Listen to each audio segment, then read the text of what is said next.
Hello, everyone. Wow, that's loud. Hello. I hope you still have some energy for this bit of last sessions. I know it has been an intense couple of days, a lot of news, a lot of innovative stuff happening in Cloud Next. So today, in the next 45 minutes or so, we're going to discuss Java and serverless. When you think about Java, you don't necessarily think about serverless, particularly mainly because of the inception that Java is a little bit slow, Java is a little bit beefy, but we're going to try to solve all these misconceptions. Before that, I'm Mohammed. I work for Spotify, and also I'm a Google developer expert for Google Cloud.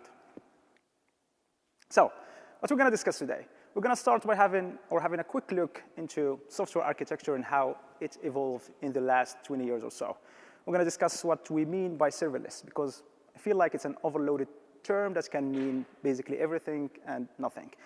We're going to discuss some of the best practices, constraints, misconceptions around Java and serverless. We're going to discuss what some are the best practices that we can have while deploying Java applications in serverless and specifically Cloud Run. And then we're going to end up with some conclusions and things to be aware of while going back to your daily day-to-day job. And when I asked a GenAI to generate an image of a Java developer into a serverless bar, this is what actually the output was. And the idea here is basically to highlight a story of a Java developer who had a very intense day of discussions, trying to convince their team that Java could be a good class citizen in the serverless world. However, his team and colleagues keeps pushing back, saying that Java is probably not the ideal scenario. Do I agree? But let's first look into the evolution of software architecture, and we'll get back into all those misconceptions and check if they are true. So in the 80s, it was a simple flow of communication. The majority of architecture looked at monolith, simple flow of deployment. All the components will tightly packaged into one single unit of deployment, and we take this unit of deployment and deploy it to the server. Single flow of communication between the client and the server. However, scaling was a problem here. So if you want to scale, this is going to probably hit you hard. So in order to scale, we started to break that monolith down into smaller components. And in the 90s, SOA, or service-oriented objects, appeared. And the promise was it's going to help you to scale and focus on business value and scale better. And we needed for that smart pipes, and smart pipes in the form of ESBs and MQs. However, it was the software and the engineering that was required, and the solution that was provided back then were hard to operate. And from an organizational point of view, they were also challenging. And then we needed another approach. And microservices came in 2010 with Netflix, Spotify as well, and those companies that had managed to build hundreds of microservices and scale pretty much, and help, even from an organizational point of view, help it to orchestrate and organize our team into what we call feature teams. And then microservices hyped even more with the appearance of I'm losing my English. I need more caffeine. With the appearance of containerization and orchestration tools such as Kubernetes. And that helped basically to introduce a new layer of abstractions, package everything, including your dependencies and your system dependencies, into a unit of deployment, Docker images or container images, and deploy that into an orchestration. And the orchestration will basically take care of everything. And that helped it to separate what we call platform teams and feature teams, and offer the new layer of abstractions that, and a new contract to scale even better. And serverless, because of that, because we introduced this new layer of abstraction and the separation of concerns between the infra team and the operations and the service team, was possible. And this is how basically we ended up with serverless. And all of that was because we faced trade-offs. When it comes to architecture, when I heard the word best practice, I feel like it's a joke. Because like there is no best practice when it comes to architecture. If you have read the Fundamentals of Software Architecture book, which is a great book by Mark Richards and Neil Ford, they suggest that everything in software engineering is a trade-off. There is no single thing that's going to be that work for every scenario, for every use case. Each company, each use case, each feature, it has its own challenges and drawbacks and trade-offs that we behind thinking of software architecture trying to solve.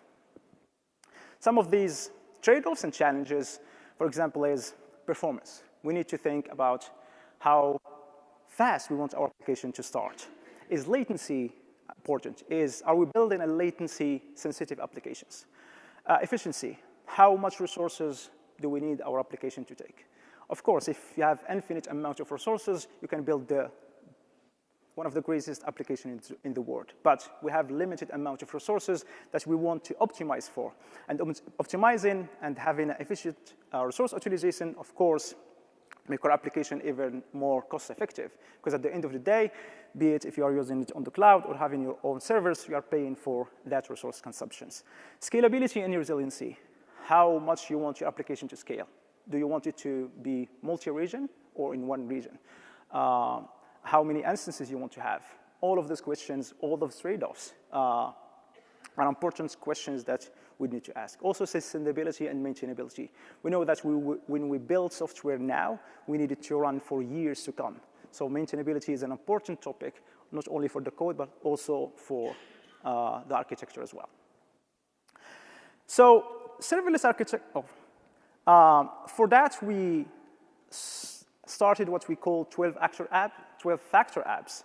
And basically, those are best practices in maintaining the code and running it from the moment you start writing the code till it ends up in your production. So basically, we're trying to introduce best practices, standard, like worldwide standard on how you can basically manage the lifecycle of your application from the moment you start pushing the changes into your repository until deploying them into your application. So in the beginning, there were 12-factor apps, but we noticed that some other factors are missing. And if you check all those 15 factors, you can see security, right? It's like kind of a hint of it, which is authentication and authorization, but it's still missing. And security is a pretty important topic when it comes to production. So 12-factor apps or 15-factor apps nowadays are still work in progress. We are trying to introduce bits and improve them here and there. But they are widely known and standardized and best practices that we can do to manage the lifecycle of our applications. And then it comes serverless. And as I mentioned in the beginning, serverless is kind of an overloaded term. It means a lot of things. And I want to clarify that before diving into it from two models. First, the operational model, and then the programming model. So from an infrastructure model, there is no infra management. And that's one of the good things and one of the important things of serverless. You are basically delegating all the infrastructure management to the cloud provider or the platform that you are running your serverless, your application on. Security is also managed as part of that. But that's only the infrastructure security bit that is managed. Your code security, that is something that you still need to take care of. And one of the important features is pay as you go, and pay only for the consumption, how much CPU, how much memory, how much nodes your application need, and can scale up and scale down depending on your traffic. So we are paying only for as you go, and we'll come back to that into a minute. From our programming model, if you are a developer, serverless are event-driven and service-based. Everything in the serverless world is an event, be it a request coming in, saving something in your database, saving a file, can be audio, can be an image, can be everything. Everything in the serverless world is an event, which is a kind of a programming model that is most of you must be familiar with. And the last bit is it's stateless. We don't have well, we do, but stateless from a programming model is a best practice when it comes to that. Cloud Run, I will hint you to that, support having a state if you want to, but it's kind of considered of a bad practice. Having a stateless service and externalizing the state into some form of state management, be it a database or something else, is what you need to do when it comes to move into a serverless architecture. And I hinted into that, but it comes with a lot of promises and a lot of good things.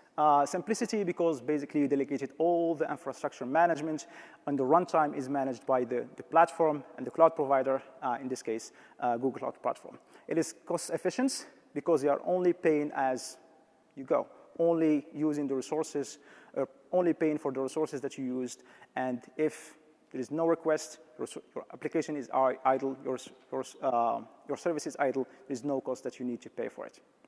Speed, because basically you delegated everything that is infrastructure management to the cloud provider, and you take back that time and put it into new features. It's flexible. The platform will handle scaling up, scaling down, managing the traffic for you, and then it's simple because the product team, the developers, are focusing on adding value, managing the business rather than focusing on new things. So I managed saving costs. And this diagram tries to detail in some way that. So as your application scale in a traditional server, basically you are paying for the upfront cost. If the resources of your service is idle, you are still paying for that. And the serverless is another way of paying or billing. You are only paying for the resources that you use. That will shift at some point in the future because as your application is growing and getting a lot of requests and using a lot of resources, the traditional server and the serverless platform will basically be the same. But if you scale more to handle those resources or add additional resources for traditional server, you gain that back. So this diagram tries to answer that and clarifies the bit when it comes to cost saving. Serverless platform from a Google Cloud point of view, from the Google Cloud platform. We have two things, Google Cloud Run and Cloud Functions. Cloud Run, very easy to use, basically take a container and deploy it. And everything else, the magic, taken care of by the Cloud Run team. Cloud Functions, it's kind of limiting in terms of the things that you can do. The runtime is basically taken care of by the team and only introducing, only deploying the code that you use, only deploying your function and your bit. And it depends on, again, on the trade-offs that you have. Cloud Run is much more flexible. So you deploy your code and you deploy the runtime behind it. And that's why you can basically move from container orchestration tool to Cloud Run pretty easily, take your container and deploy it there. And in a few days back, we did a full day workshop deploying Java application in Liberty, in Open Liberty, which is kind of an application server for Java applications. And we deployed pretty successfully in Cloud Run with minimal changes to the Cloud Run configuration compared to Kubernetes. Cloud Functions is much more managed. So you have control only about your code, and everything it's managed for you. There are some use cases for Cloud Functions. Basically, if you have uploaded an image and you want to generate a thumbnail, the code for that should be pretty minimal. So you want to add that and delegate the management for everything to the cloud provider. And serverless is a whole ecosystem, right? There's a lot of bits and pieces that can collaborate together in order to have an application and serve all the needs, all the things that you might need for your applications. So we have, from a compute point of view, we have Cloud Functions and Cloud Run. If you need storing data, be it in a SQL mode, you have AlloyDB, manage Postgres. If you want to use a NoSQL thing, then we have Bigtable. From a passing the data around your multiple services, PubSub can be used, and events will be generated from all your services, and you have control if you want to listen or just ignore those services. And then if you want to save some file, be it audio, video, images, those also can be stored within Google Cloud Storage. So it's a whole ecosystem that can help you basically to build all the use cases that your application might need. And now comes the interesting part, Java in a serverless world. Starting with the good part. We all know this about Java. Java has a good and robust ecosystem.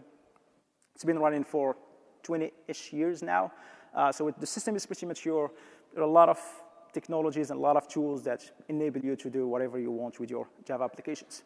There are a lot of Java is used to build mission-critical applications that is running for years and years, and it helped us to reach the moon, right? Mature tooling and development support, there's a lot of options, probably more than we should have in the Java world. But yeah, having an option is always good. To have a lot of options, be it in the build tool, be it on everything that you might need. Continuous evolution. So we switched it from all Java developers, we switched it from years, like 3, 4 years, when it comes to releasing versions of Java, to now having this 6-monthly release. So now we're in Java 21, where a few years back we were in Java 8, which is mind-blowing. But Java is continuing to evolve, and it's evolving rapidly. And security is one of the big aspects when it comes to Java, because it's kind of built in, and that's why it's pretty popular in the enterprise world, because it has security built in. The tricky part, though, is the cold startup. Java has an heritage from 20-ish years. It's backward compatible from old versions, mostly. And that heritage basically is constraining in some ways. And in the serverless world, it can be tricky to deal with the cold startup. Java can be slow sometimes, depending on your application. And then we have resource constraints, because how do JVMs actually work? And then we'll dive more into that in a minute. And then I alluded to the startup time, and someone would ask, would startup time matters? And the short answer is yes. Long answer is also yes. And that's because if you think about resiliency, you would need, basically, if you're auto-scaling, you would need your application to start as fast as possible.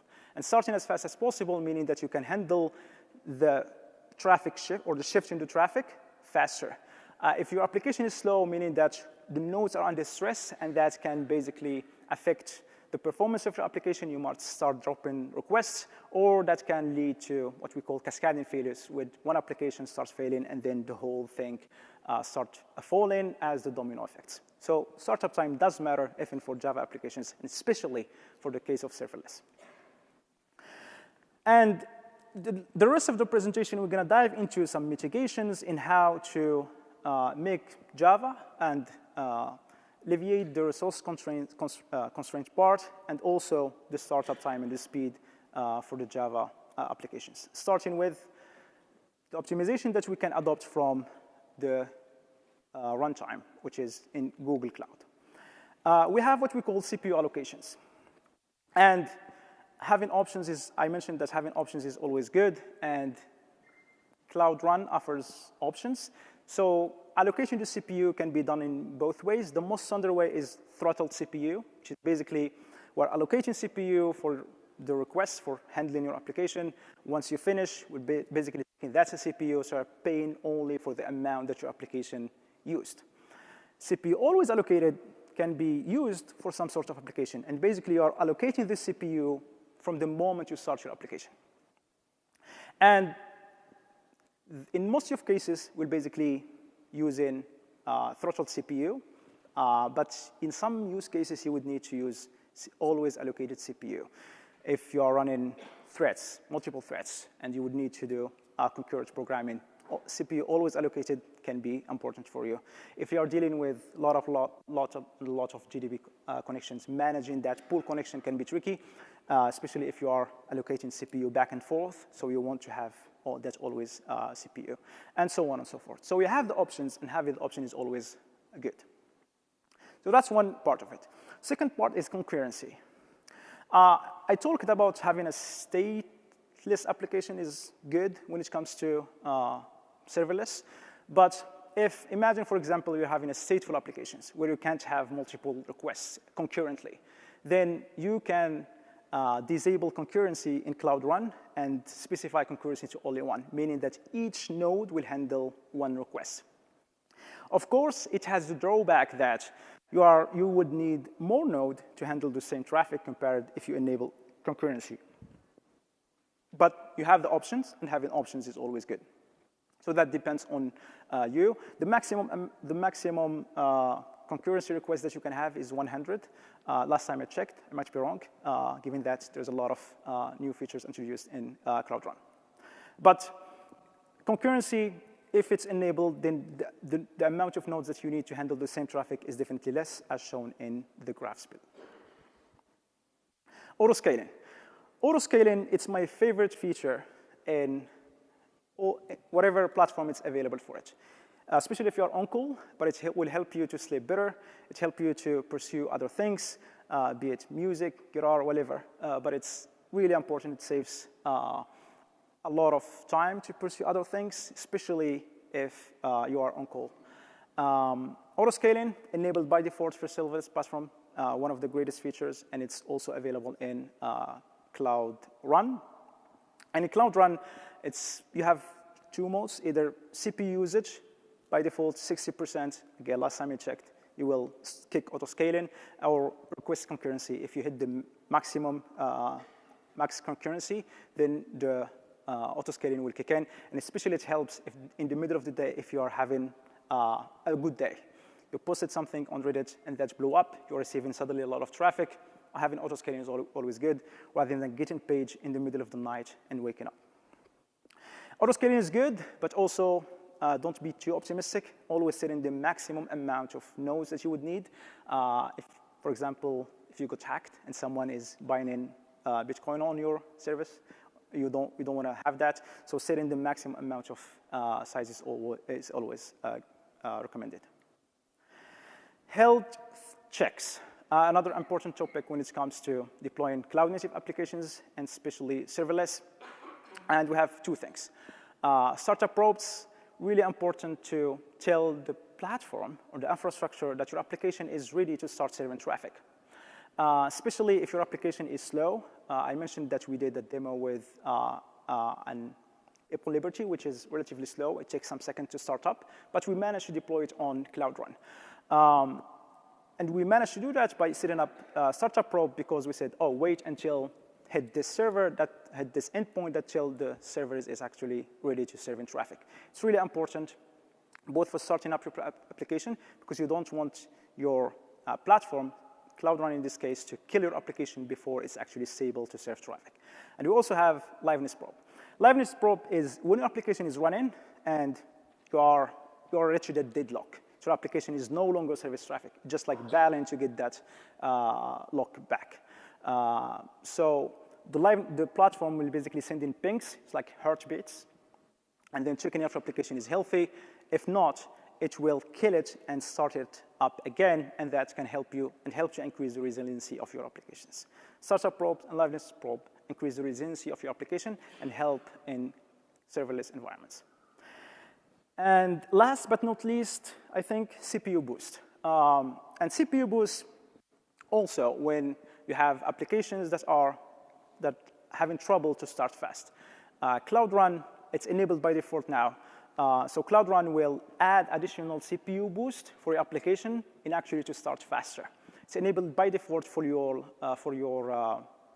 applications, be it Java or anything, but it's really beneficial when it comes to Java applications. And it will basically bill you for the additional CPU. Imagine you have one CPU and you enable CPU boost. The total amount of CPU you're going to be billed for is 2 during the startup time, and then it will scale back to 1 CPU during the lifetime of your applications.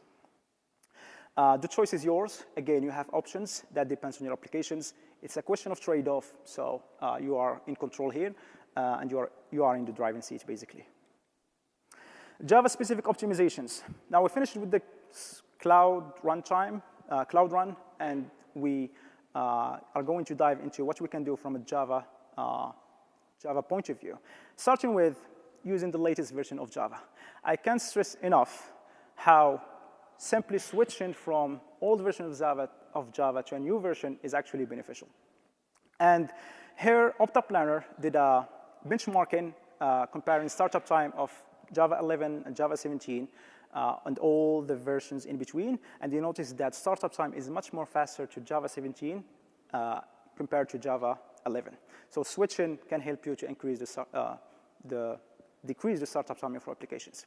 And here another example, just by switching from Java 17 to Java 21, with no modification whatsoever, just changing the runtime or the JVM basically help it to reduce the latency of your applications. So from a resiliency point of view, the easiest way to benefit from all the improvements in the Java ecosystem is by switching to a new version of Java, and you will gain a lot. Of course, don't take my word for it. Migrating to a new version can be tricky, but there is definitely some improvement in there that you can take. Knowing your JVM ergonomics. And JVM ergonomics basically is a very clever way from the JVM basically to reach peak performance. The JVM thinks that it owns the environment that is running on, and it thinks that it's the beefy process and the most important process that is running in a machine. And it gathers infrastructure environments, amount of CPU, amount of memory, and it makes informed decisions. It makes informed decisions, and those decisions are basically based on the infrastructure information it collects. And when it gets those informations, it's basically decide on the amount of memory it's going to use for the heap. It's going to decide how much CPU or cores it's going to use to run your application, and it's going to also decide on what garbage collector to use. Now, this can be tricky in cloud native and especially serverless environments, starting with garbage collector. So imagine you're having application running under 1 gig of memory. You may assume that the JVM will basically run our G1GC, which is the default garbage collector nowadays, right? Well, it's not, because someone made the decision a while back that if the memory is less than that number, 1791, it will default to serial GC. Otherwise, it will be G1GC if that's memory and there are two CPUs or 2 processors or more. So it makes those decisions, and those decisions might affect also your garbage collector. So be aware of that.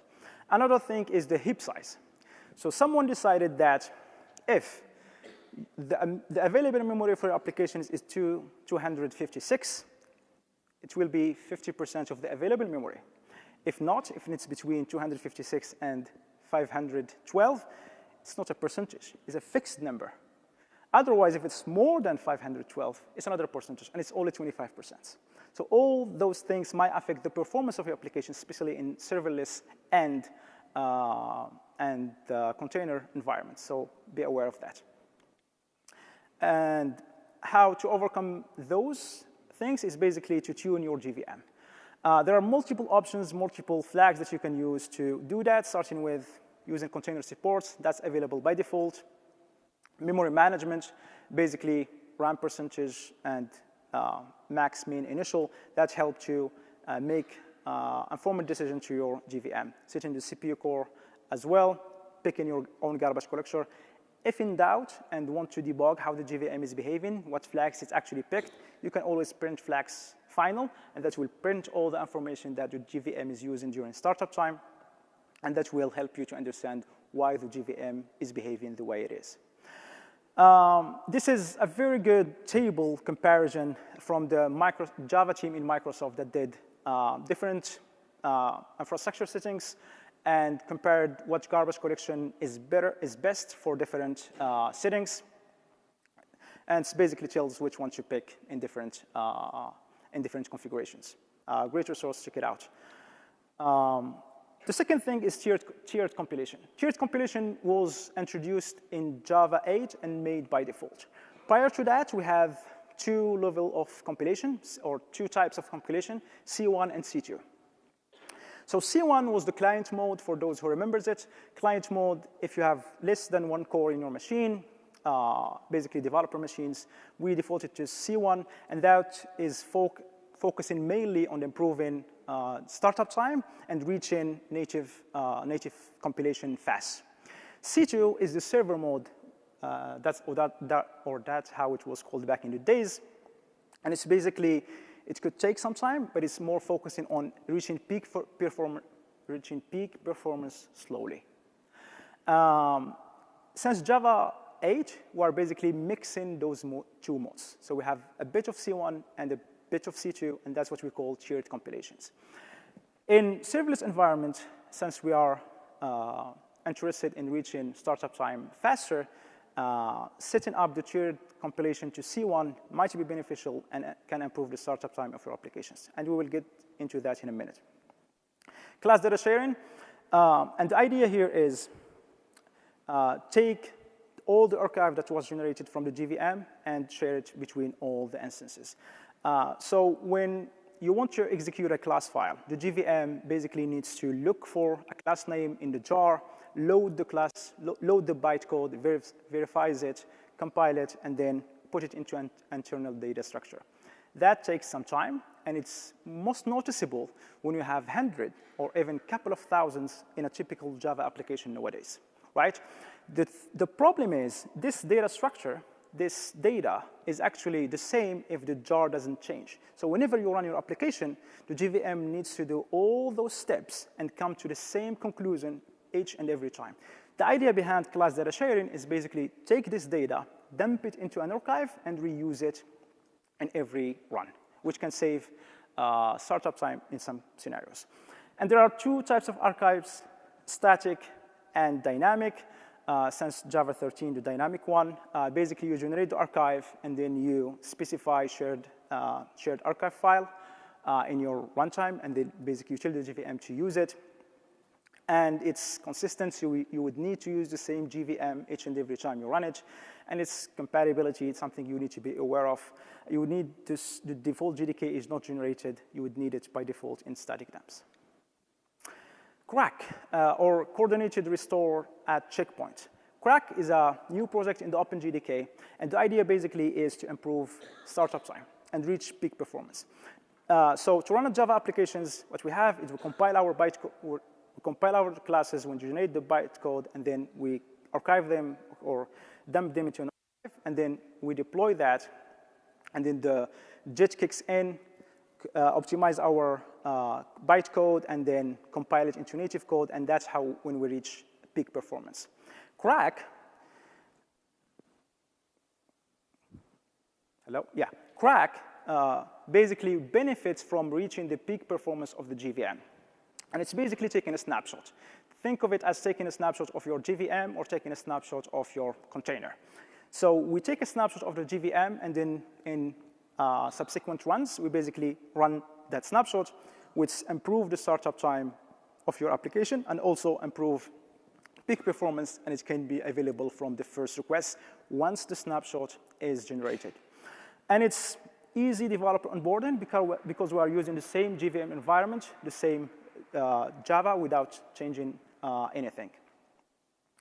There are some trade-offs as anything in software engineering. Checkpointing needs to take a checkpoint of your applications. And where you take that checkpoint might affect the performance of your application. So you want to delay taking the checkpoints as late as possible. So the JVM and the JIT compiler did its work and then generated all the native code needed to reach peak performance. And the performance might vary depending on where you took basically the snapshot. Of course, we take a snapshot, so all the resources need to be closed. Pool connections, file, streams, all of that needs to be closed, and that's something you need to handle on your own. OS dependency, since it's based on CRI-O, and it's only available on Linux machines. And there are some security concerns around it because we are taking a snapshot, and that's still a work in progress. And finally, we have GraalVM, and it's basically a ahead-of-time compilation. So in normal Java applications, we generate an archive and deploy that archive, and the JVM takes off optimizing it. And ahead-of-time compilation with GraalVM, we're basically having this close word view and deploying everything into a native executable as everything you would generate with C, Go, Rust. And we deploy that executable into production. It's no longer a Java application when it's generated. No GVM, lightweight VM, it's called Substrate VM, but it's no longer a Java application. So you also have a startup time, lower resources usage, especially CPU and memory, lower footprints, smaller attack surface. You get rid of all the things that you don't need in your application, and you reach the peak performance from the get-go. However, there are some trade-offs. Since we have this closed view world, we need to do everything during compilation time. It may take some time. GraalVM folks are working on what we call layers, basically, similar to what we have in containers and Docker. So that might speed up the compilation. Closed world assumptions, I already hinted into that. You need reflections, and the dynamism of the GVM is no longer available. So that's something you would need to take care of. Metadata for third-party libraries. Some libraries are still not supported within Graal. You need to specify some metadata for it to be compatible. And finally, Project Laden. And here to hint that even in the OpenJDK, we are doing some work in order to speed up the startup time of our Java applications. And the early numbers are relatively promising when it comes to Project Laden. This is just to be aware that the community is working to improve the startup time of your application. Can I get my laptop up? Just to show a quick demo of an application. Hello, can we switch? It's basically a Java applications, and since we are in Cloud Next and everything about AI, and we are talking about AI every now and then, so I thought we can have a Java application that is basically use Gemini. So what we have here is we're basically reading the dev.java repository. So that's basically a website that has a lot of resources around Java. So we're reading that, and then we're embedding. OK, what's wrong with my machine? My machine stopped working. Interesting. Hello? Oh. Can we run the video instead? IntelliJ decided to stop. Interesting. Can you run the video instead? Sorry.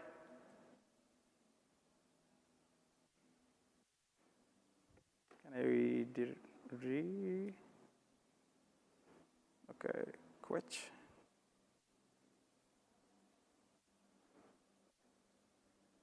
Production, can we have the video? Otherwise, I can force quit.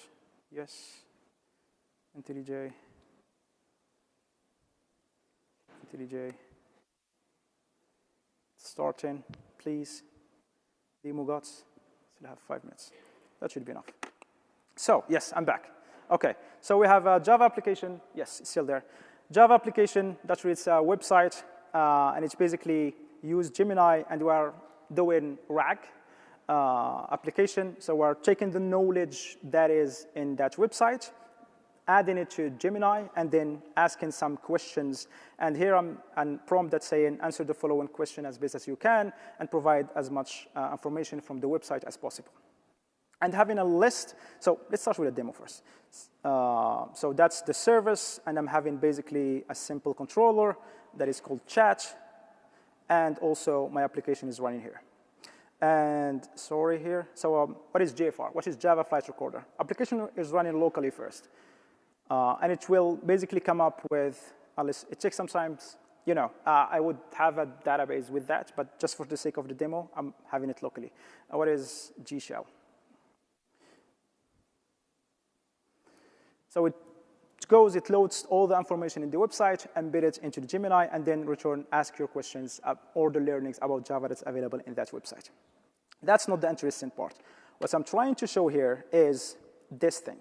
So I have multiple Docker files, and each Docker file is an optimization that we can do to improve the startup time, starting with distro list. Distro list is basically multi-stage support. So I'm taking my Java application, compiling it, and here I am deploying it using this serverless container image, very secure. I advise you to use it, and then deploying more applications. The startup time for this one, sorry for the headache, is I'm deploying it. I deploy it already in Cloud Run. So it's Java 21, and the startup time for this one is 10 seconds.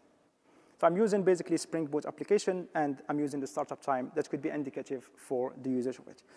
The second optimization is shared compilation. And as I mentioned before, it's the same exact Docker file. My IntelliJ is doing weirdness today. Hello. So it's the same Docker file, but I'm specifying shared compilation and stopping at level 1 using C1, as I mentioned before. And the startup time for this one is relatively improved, and it's 8 seconds. So we gained some seconds back. The third one is CDS, class data sharing.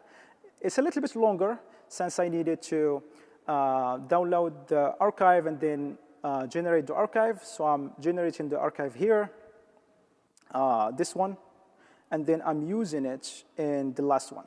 So I'm generating the archive here, and I'm hitting my application so I can have some traffic, traffic to the JVM and allow it to do ditch optimizations, and then I'm using it here.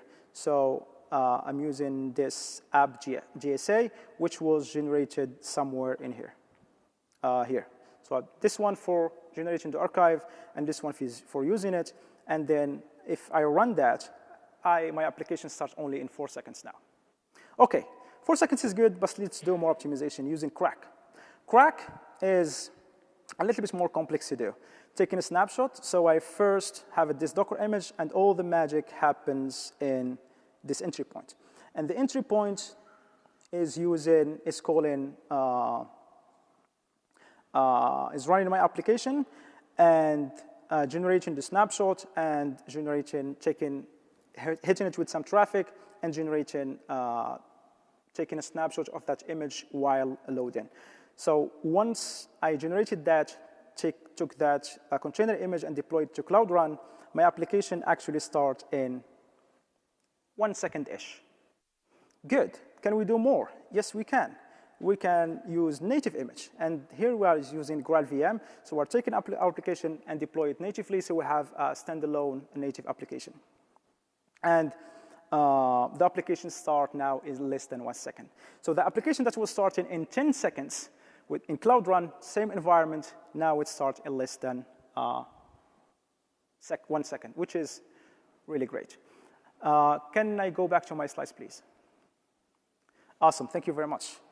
I'm going to go a little bit slowly, but just talk a little bit about security. I know it needs a session on its own, but just to mention that your code is your responsibility. We took serverless. Infrastructure is managed by the platform, Cloud Run, Google Cloud, but still the security of your code is your responsibility. Dealing with secrets is also an important topic. Secret Manager works with Cloud Run. It enables you to mount your secrets either as volumes or as environment variables, but it's a secure way to share secrets, databases, API keys, SSH keys, you name it, but it's take off managing secrets in a secure way before they land in GitHub, for example. Service account, use specific service account for whatever you need. By default, we use default service account, and that has access basically to everything. So if someone got access to your Cloud Run service, it may basically got access to everything. Identity-aware proxy works with Cloud Run as well and manage authentication and authorization for you, and can be added to your Cloud Run or configuration, and it can be managed authentication and authorization for you. Ingress policy, so if someone managed to get access to the node URL, by default, the ingress policy is allow all traffic. We have the load balancer before Cloud Run, but if someone managed to get access to the node, he can access your Cloud Run node directly and gain access to it. So I advise to switch that to load balancer, so all traffic needs to come from the load balancer, basically. CI/CD, Cloud Run works with everything as well as Java, so pick your favorite stack and then run with it. key takeaways. Have 20 seconds to finish that. So Java has a great ecosystem, and so is Google Cloud, especially Google Cloud Run, as we've seen in the past 2 days. So combining them is best of two worlds. Your code is your responsibility. You still need to take care of it, and then know your tools and know your JVM. This one is, don't forget to scan the QR code, and please provide feedback. I'm right on time. Thank you very much.